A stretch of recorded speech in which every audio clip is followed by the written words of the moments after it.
You're listening to the Public Health Entrepreneurs Podcast with your host, Dr. Charlotte Huntley. Welcome to Public Health Entrepreneurs, the podcast for visionary leaders who are ready to transform public health and healthcare through innovation. I'm your host, Dr. Charlotte Huntley, and as a public health entrepreneur with over 25 years of experience in both healthcare and public health, I do understand the unique challenges and the opportunities that come with bridging multiple disciplines. So today, I am excited to talk to you about all things marketing operations. So it's not just me, as you see. I have a special guest who is joining me, Katy Keene. We go way back, but I'd love for her to introduce herself to all of you as well. Such a pleasure to be here. Thank you so much, Charlotte. This is such a joy. My name is Katy Keene. I am the founder and main consultant at Keene Lane Co, where we support organizations and teams with marketing operations so that they can work more efficiently, scale on brand, and increase revenue. As an entrepreneur, I'm very excited to be here and see how I can help support this amazing audience. So thanks for having me. Well, I'm very happy that you're joining me today. You and I go way back, actually. We were in a mastermind group together with our coach, Natalie Echtal. I give shout outs to her often. And I remember we were actually in a larger group for a while together, but this mastermind and retreat was where we really connected. We were in, was it St. Augustine? It was wonderful. And I learned so much about just the beauty of masterminds in general, just to the smaller group, deeper dive, really get to know each other on a personal level and professional level, and just learn how to be able to support each other really well. And I learned so much in that retreat. I think I've talked to you about this, but it's been a few years ago, but I learned so much about what I needed in terms of building a team from hearing you and some of the others really talk through some of their challenges. You got into a really deep discussion, and yes, you got the help you needed, but like I got a surprise out of that because I learned a lot about operations and what I needed and what I wanted and didn't want. So I'm excited to have you here on the podcast with me. Yeah, it's fabulous. Any of those masterminds like that where it's an intimate group, and I think it was just a safe space to feel vulnerable. And I think as entrepreneurs, that's a big challenge, right? Like, especially if you're a solo entrepreneur, a solopreneur, that you're really doing things on your own, and it can feel very isolating. So being in groups like that where it was in Natalie's, and I've said this before too, is one of her gifts is bringing together amazing minds. And I felt so blessed to be a part of that because I think she did a fantastic job. But it's an environment where people are very like-minded, and it was incredible to be vulnerable and share those moments. And we all learn from each other in some capacity. So it was very special and for me too. So I think about it quite a bit. Yeah.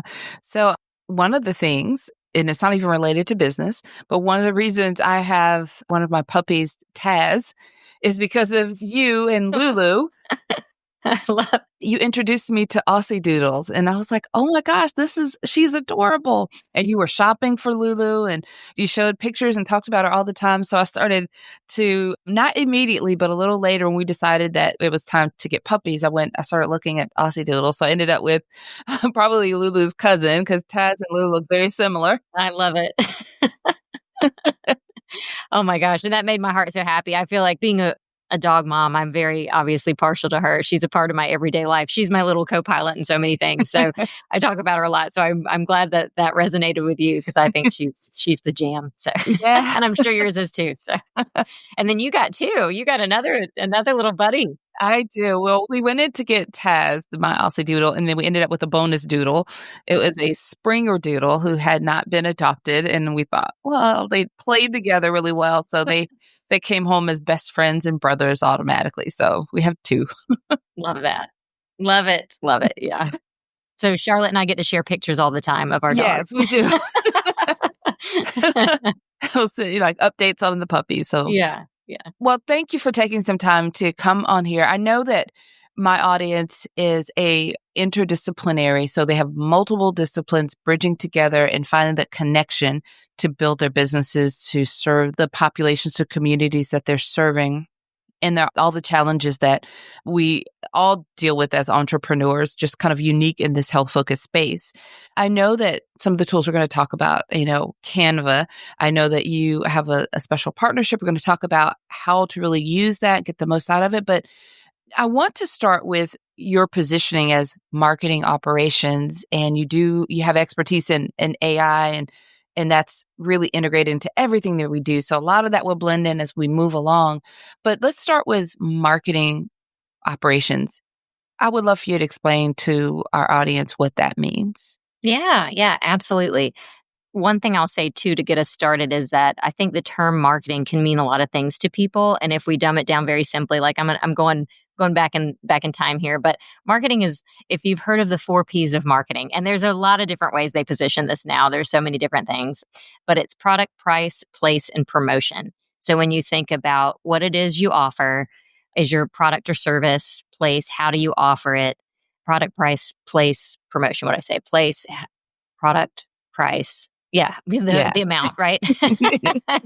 And then how do you promote it? How do you talk about it? How do you share it? So marketing does have these like different areas that you focus on when you think about your organization. I think a lot of times people think, oh, I'm just going to make a pretty social media post or a flyer, like the visual component of marketing. So there's definitely some other elements there, like your target audience, different things like that. So that leans into a lot of different aspects of your work, right? And that leans into the marketing operations side. So with those foundational pieces, how do you set up? And operations is really 3 things: your people, process, and technology. So that's how I approach marketing operations, is how do you align all of those when you think about your marketing scope?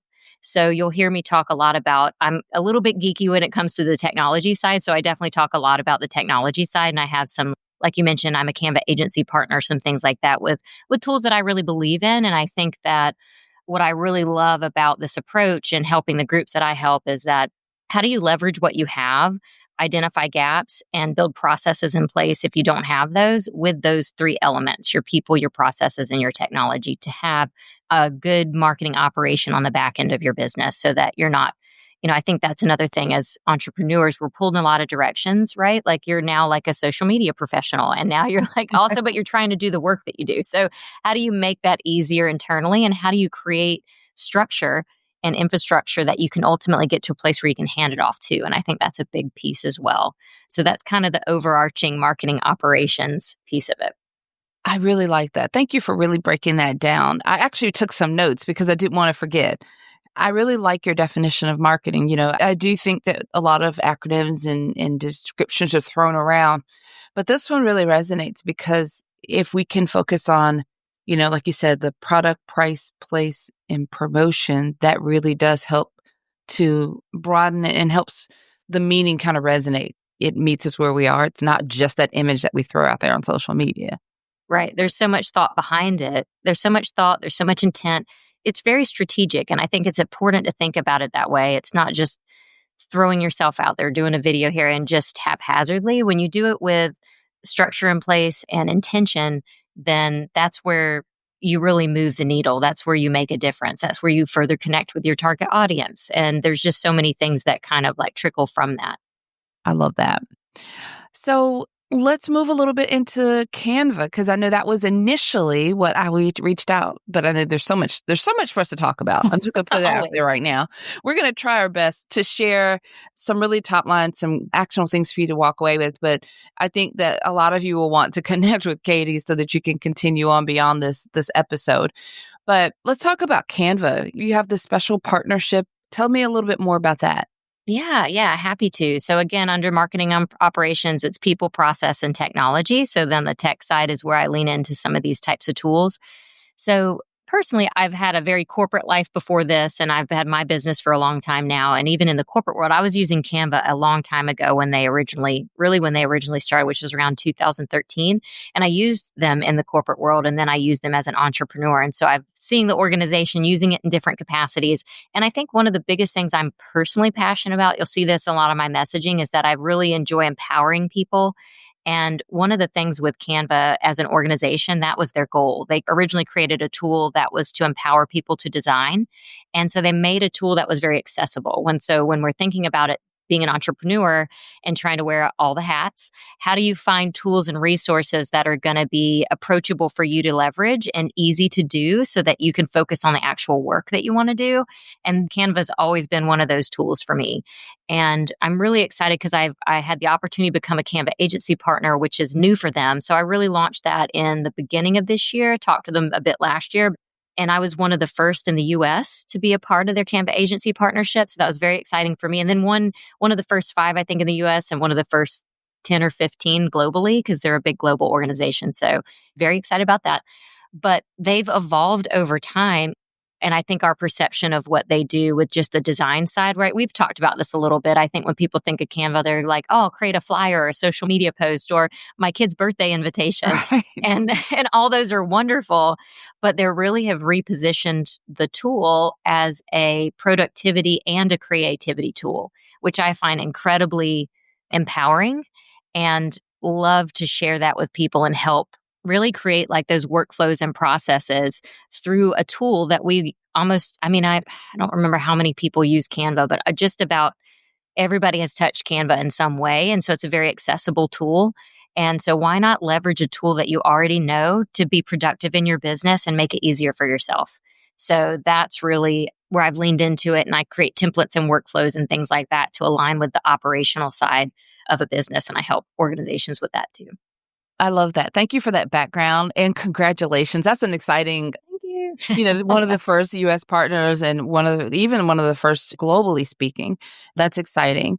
And I have pretty awesome friends. I can bring in someone who's an expert. Big deal, Charlotte. So a real expert in Canva to talk about Canva. So I think for me, I'd like for us to share some of the things like in my mind, I'm thinking, the things you may not know about Canva, but you really should know. Yeah. And I may have to incorporate that into the title of this episode somehow. Yeah. So one of the things, and we did share a lot of notes because we were trying to brainstorm to pull this together for this episode. One of the things that I'd love for you to touch on, I recently had one of my team members create a slide deck for me. I was like, okay, I have this webinar coming up and I'm super, super busy with everything. And I said, okay, this is my outline. I need you to create a slide deck. And I do not like text heavy slides. Everybody knows that on my team. So I'm like, don't make me look like I have a PhD standing up there with a whole lot of really scientific jargon. I'll, paste it onto this slide deck, but make it engaging. And I'm trying to break that perception that people who are, PhDs who are super academic or scientific have to be so text heavy. I don't like that. So my team member shared with me a very engaging slide. Like they went to Canva, they created things, they had some automations. And I thought, oh, okay, so they over-delivered, which was great. But my webinar platform requires me to put that into a PDF style. So I can't have those automations, really be able to display those. So I was stumped for a moment. I played around in Canva and I realized I could basically share from Canva that presentation style and then just share that view. So I was able to share my screen in that view in Canva and presentation style and use that slide deck with all the animations. It was really beautiful and engaging. And I stumbled into that. So one of the things in our notes was, when I think about little known features of Canva was like the ability to do presentations and a whole lot of other things along those lines of webinars and creation. So could you speak to that a little bit more? Yeah, absolutely. And thanks for looking at my notes. I did a total brain dump on you. So I'm like, I don't expect you to kind of go through all those. Yeah. So I absolutely am a huge fan of their presentation functionality. And I did this for a lot of clients that had big annual events and things like that too. So we were doing some of them very in live and in person. And it's just the animation is fun. The interactive type things are a lot of fun. When you compare it to like PowerPoint, I think we all know the traditional PowerPoint. You can ultimately download a presentation from Canva into a PowerPoint presentation, but you don't really need to. You can share a presentation through a live link if you need to. So say maybe you're not giving the presentation live, but you need to send it to somebody to view. You can do that. Even doing it live, there's some fun interactive elements. So there's shortcuts when you're giving a presentation live in Canva. So you're going through the slides. You can embed videos in there. You can do music. You can do animations. And there's these little shortcut keys. One of them is the letter C. So if you click it, it'll shoot confetti across the screen. So if you want to have some fun, you really can. So, Oh, yeah. yeah, even there's if you click the letter D, it does a drum roll and a drum pops up and like drum roll. So I needed a drum roll in my last presentation. I didn't know that. yeah. So when you're about to do an announcement, you're like, okay, here it comes. And so it's just a lot more fun. And I think as a society, we're just getting away from like that sterile experience. We don't want to read text where there's a ton of data and information around videos and audio and different ways to engage an audience than just having them read. And especially if you're up there, if you're doing any type of like with the presentation speaking or a voiceover of some kind, you're asking the audience to either read or listen. They're going to have to give up one a little bit to do the other. So you've got to be really conscious about how you're engaging with your audience and what that experience should look like. And even with the presentation and even some video functionality, you can do that with that. So one of the things, as an example, I did a training workshop where I used the presentation sizing, but I did a recorded presentation and it was me talking like this that you can record yourself within Canva in addition to showing slides and things like that. So that's actually a lot of fun too. And if you want to do walkthroughs of something on a screen, you can record yourself and your screen all together within Canva. So when you think about presenting, or maybe if you're teaching something, you can use, there's elements there that you can use. And I love it. I think it's a lot of fun. And one of their newest features with it too is that you can present offline. So what that means is if you like have animation or something like that, and you don't have like a great internet connection or something like that, you can also present it offline and it'll keep all the features and functionalities in the presentation too that you put in it. So I geek out on the little things like that. So I hope that does that help paint the picture, or did that cause more questions? No, that's really great. I also wondered about now we're getting a little maybe advanced when we're talking about coding, but you said there's some automatic coding for interactive experiences. Yeah. So I'll take a step back to explain a little bit more too of Canva's evolution, because that's really in some of their newest features too, which is so incredible. So this will lean into the AI piece of it a little bit without getting too in the weeds around AI, because I speak on AI quite a bit, is AI is moving forward. It's starting to be, we see a lot of flashy tools pop up here and there with AI and buy this and that, but there's also at the same time, all the tools we use today are integrating AI. I mean, we're already seeing it. We've been using it. This isn't new. I've been using it for years. And Canva's a part of that as well. So they have some AI functionality that's been built in for quite some time. But Canva just launched, every year they do a big annual event called Canva Create that I had the opportunity to go to in LA this year in April. And this is where they make their biggest announcement of their biggest new features. And so they did that.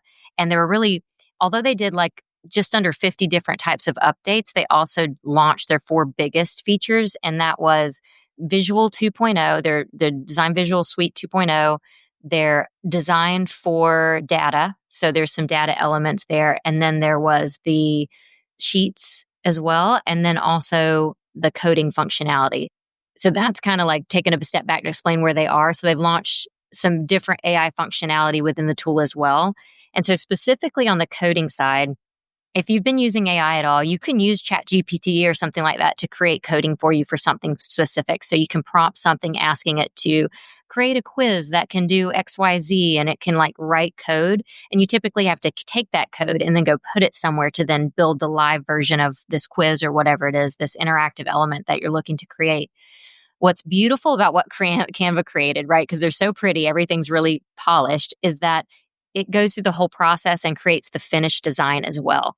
So you literally inside Canva prompt, it's an AI tool, and you prompt just the way you would any other AI tool. And I'll use ChatGPT as an example because I think that's one a lot of people use.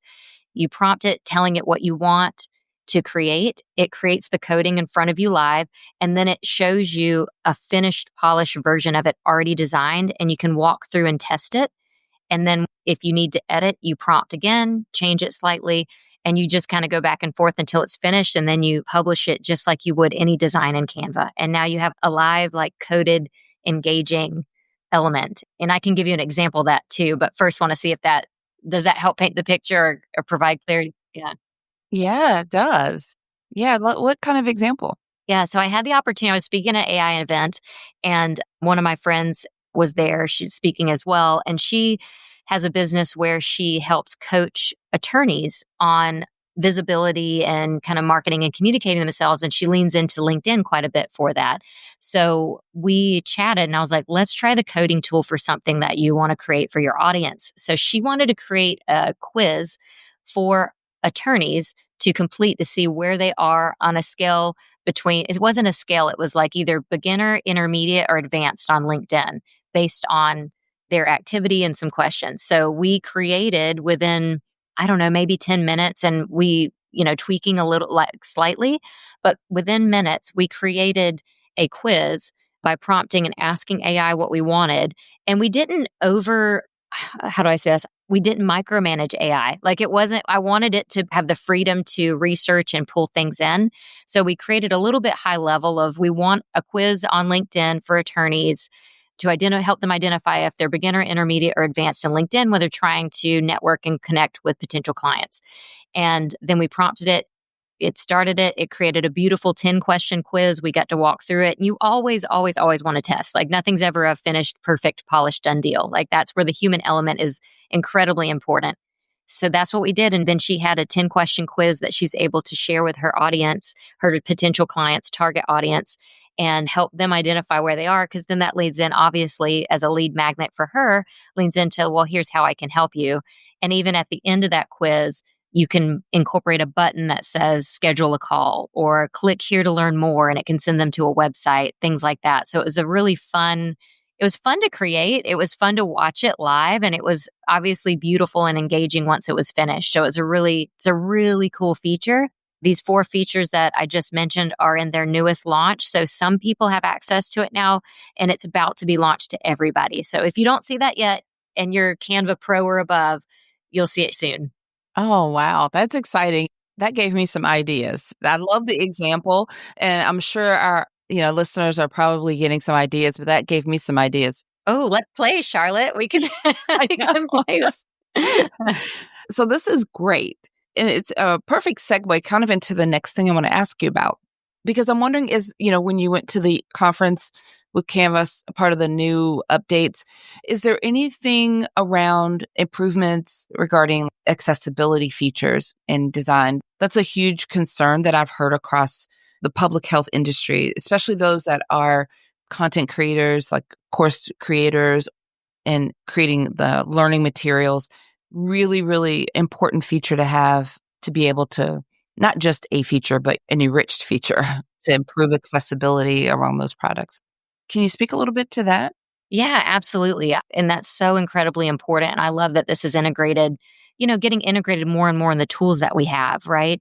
Because there's different things you can add to your website. There's other apps you can add to your website to create accessibility. But when it comes to like your, maybe a training course or something like that, it's really, really important. And one of the features that Canva does have and I'll walk through it. So hopefully this isn't too in the weeds, but to answer your question, yes. And here's also how to see it. We'll use your presentation as an example. So when you're in Canva and you're creating a presentation, if you go to, I think it's under File, and when you open the drop down, there's a button that says Accessibility.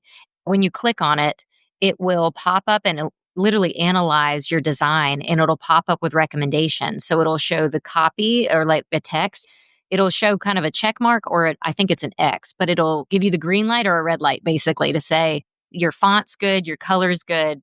And then it'll also, if it says recommendations, I think one of them that pops up a lot is the alternative text, right? So visually, like if you have an image on there and there's no description, it'll give you the opportunity to say, hey, here's an issue. Do you want to include an alternative text? And you can type it in there. And so it shortcuts it for you so that you can literally type it in, save it, and it'll include those elements in the design, which is really neat. And it'll, it can give you a red flag if the contrasting colors aren't on par with maybe the best practices and things like that too. So you really get to analyze your design right in the tool. And another one is the font size. That's always another one, font color, font size, and it'll tell you, and you have the opportunity to change it on the specific areas that it references to.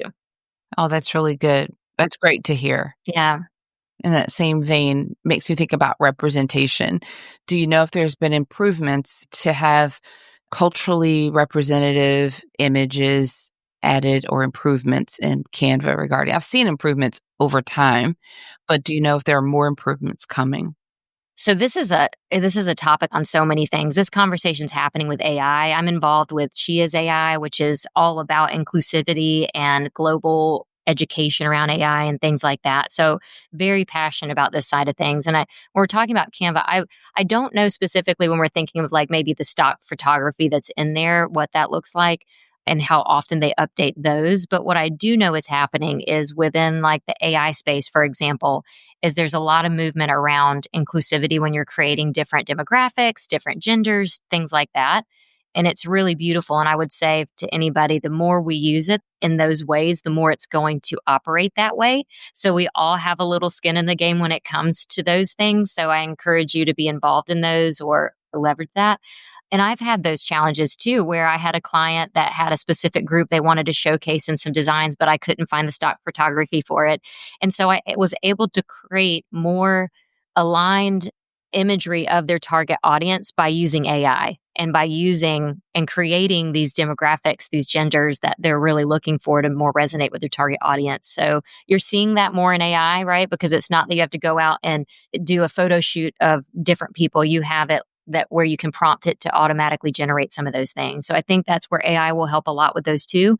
And some of that functionality is within Canva as well. So their AI functionality, you can do writing in there, you can do imagery, you can do videos. So there's a lot of AI elements within Canva now too that I think it's being underutilized, quite frankly. And it's an opportunity for examples like this too. Oh, so let me make sure I'm understanding correctly before I get too excited. Yeah. So we have actually used a different AI tool to generate images because I do have another initiative, a separate business that is specifically targeting BIPOC women and their allies. So I wanted the most diverse blend, not just the different ethnic groups, but the different age ranges within the different ethnic groups. I wanted the whole mixture. And on this website, I wanted to have that representation as people were scrolling down the site, reading through. I wanted to always have that. So I used a different AI tool to help generate images that we wanted to use in different places. So are you saying that I can generate that I can use AI inside of Canva to generate those images?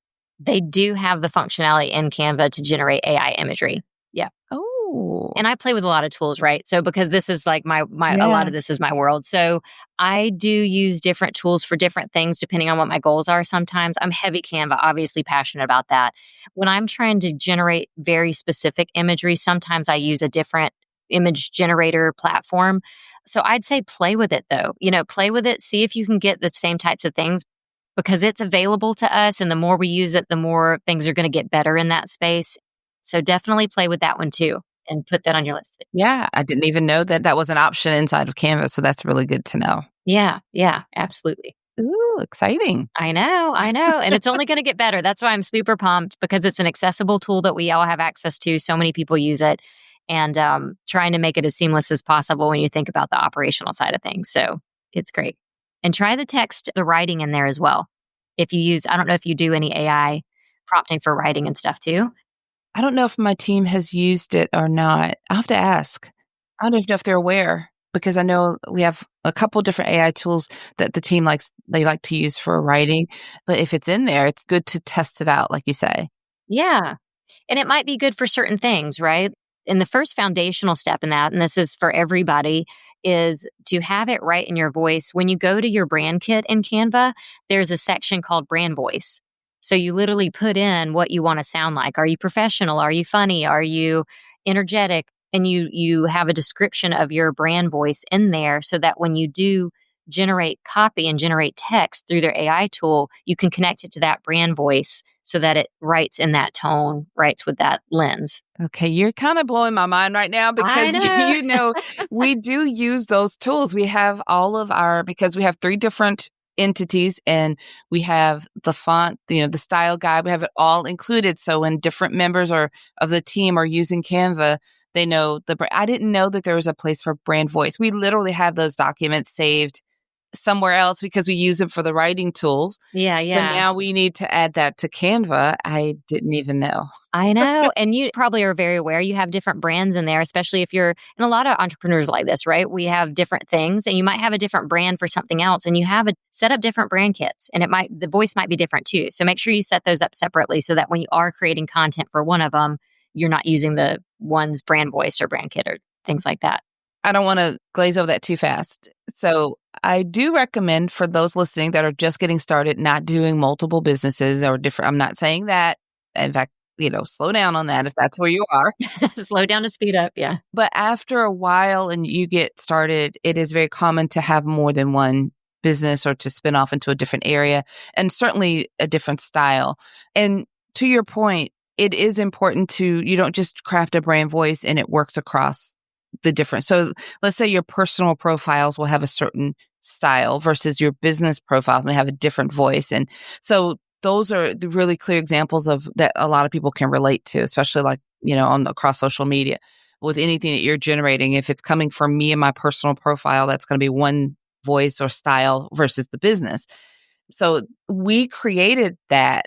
We have those different voices along with the different style guides in documents, in folders, and we use it when we need to use it elsewhere. I just didn't know that we could also add that. We have a voice, it's a guide for each brand.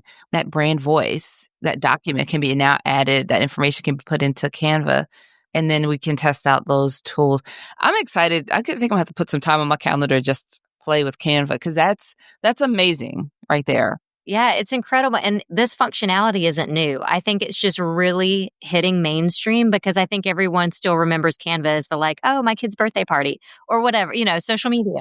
And that's where, as a marketing operations person, I'm always about productivity, efficiency, streamlining. You create a workflow, and how can we make it the easiest as possible and transferable as possible to somebody else, right? Once we get something off our plate. So anything I can leverage in a tool like that, especially as I know Canva's goal is to be a productivity tool and a creativity tool. So you're getting the workflow part of it and the finished pretty part of it all on the same platform, which is exciting.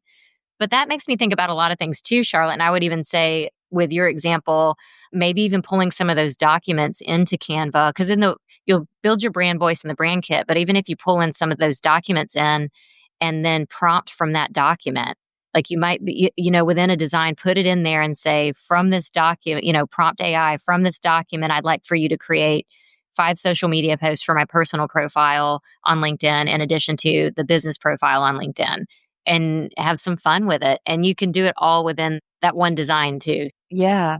Oh, that's really great. Do you want me to throw one more thing at your way? When I'm thinking about this workflow and this process, and I'm like, oh, Yeah. girl, let me see what I can do for you. So one of the features that's really exciting that Canva launched, one of the new ones, is the first one I mentioned was the Design 2.0. And with that, you may see this already, you may not, depending if you have access yet. But when you go into Canva and you start a design, you usually start okay, I'm going to start with a presentation, or I'm going to start with a square social media post, or whatever it is.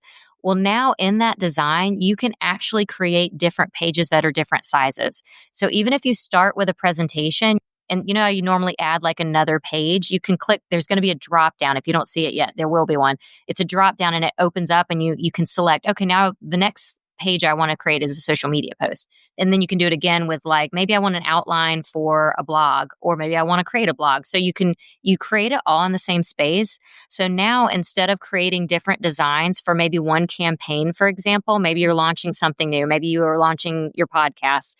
Now you can create all the assets in one design for that one whole campaign, and your team can collaborate in that space, and you'll have that brand messaging, you'll have the design, all of it within one area, which is really exciting. Yes, that's a really smart move. I can relate to that because we typically end up having to resize, and then you have a whole different, and we're used to it. Mm-hmm. But that I could see, like you said, the collaboration, because usually the team is drafting something. I go in and look at it, right, make comments or suggestions. So it's all in one place. That's huge. That's exciting. Yeah.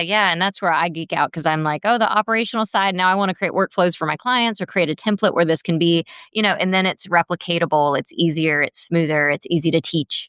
And as an entrepreneur, you want to make it as seamless as possible. So that's an incredible new feature that I think a lot of people, you're going to I'm approaching it completely different on how I organize. I'm big on organization and folders and subfolders and like searchability in your tools. And that's going to change even how like I organize stuff. It's going to simplify that even further too. So it's cool.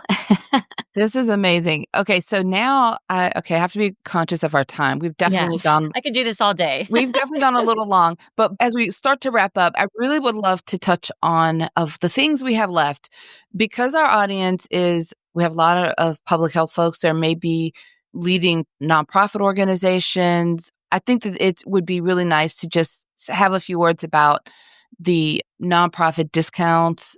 Just mention the benefits of Canva for nonprofit organizations that may or may not be a known fact. Yeah. I think every single client I brought on that was a nonprofit did not know this was available to them. So I would just shout this from the rooftops. But Canva does an amazing job.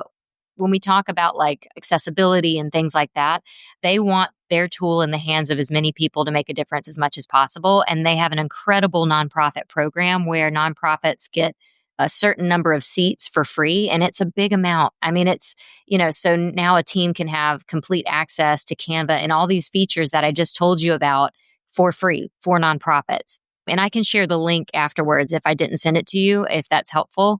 But a nonprofit just applies on their website to get accepted into that program, and then they can have access to these tools for free.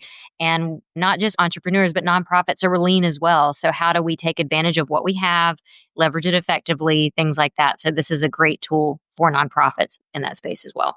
That's wonderful. Absolutely wonderful to hear. Katy, thank you so much. This has been a lot of fun. Yes. I knew I was going to have I was trying to scratch around taking notes here, ended up with like a half page of notes here. I appreciate everything that you share with us. It's been great to chat with you and to geek out on some of these things. I encourage our audience members listening. These are some great takeaways. You can, dive into Canva on your own, play around with it. But on the show notes page will be the ways to connect with Katy. And if you are a part of an organization or at a level where you could really benefit from working with her, learning from her, then please reach out. I think that'd be probably the way to go. Who are the type of organizations? Do you work just with larger organizations or groups? Maybe describing who you work with would be a good thing to do. Yeah. Oh, thank you so much. Yeah. So one, thank you again so much for having me on your podcast. I think so highly of you. So I so appreciate the opportunity to be here and get to chat with you because we always have a great time when we talk. But yeah, I work with small organizations, growing teams, a lot of times in a place of growth to help them set up the infrastructure alignment for what they're doing. And I also I do workshops and things as well and do speaking engagements. So even if it is like a smaller group or something to help teach on a specific topic, I'm definitely getting into a lot of workshops now. So make sure to follow me. You'll see some that I'll be doing, but also I'm available for those types of things. And I really enjoy it. Like I said before, I really enjoy empowering people and teaching a person to fish, not to sound cheesy, but just what's available to us in this world and want to help people make a difference. Oh, yeah. However that transpires. I love that. Now you got me thinking we have to talk offline about getting you to one of our mastermind retreats. Ooh, I would love that. That would be amazing because we have that small group, just very much the experience that you and I described that we enjoyed when we were working with our coach. I create that for our mastermind members, the people that are kind of listen to the podcast, some of those that decide to work more closely with me. We have these retreats in person twice a year. So the one that's coming up in August is going to be here on the East Coast, so not too far from you. We need to talk about that. I think that would be a great ad. You can come in person and we can do like a bit of time where we can dive more deeply onto some of these things. And I'm sure there'll be some questions. Yeah, I love that. And those are opportunities to do like real live use cases. It's so much fun to do all of that live and show the actual walkthroughs and use a real life scenario so that it's even more applicable and like attainable and achievable for people. They can walk away with something that's really tangible that they can do. So definitely keep me posted. I would love that. And in the meantime, if you or any of the audience have questions, that would be a great way to start collecting those. So if there's specific themes that we start seeing, we could really build it around like, what are people interested in? That's perfect. All right. We just fleshed out a whole plan there. So ooh, I'm ready.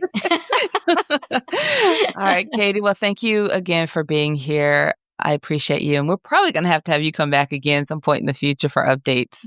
I would love it. Y'all let me know anytime. I appreciate that. Yeah. Thanks, Kate. Thank you. Thank you for listening. Visit publichealthentrepreneurs.com to learn more.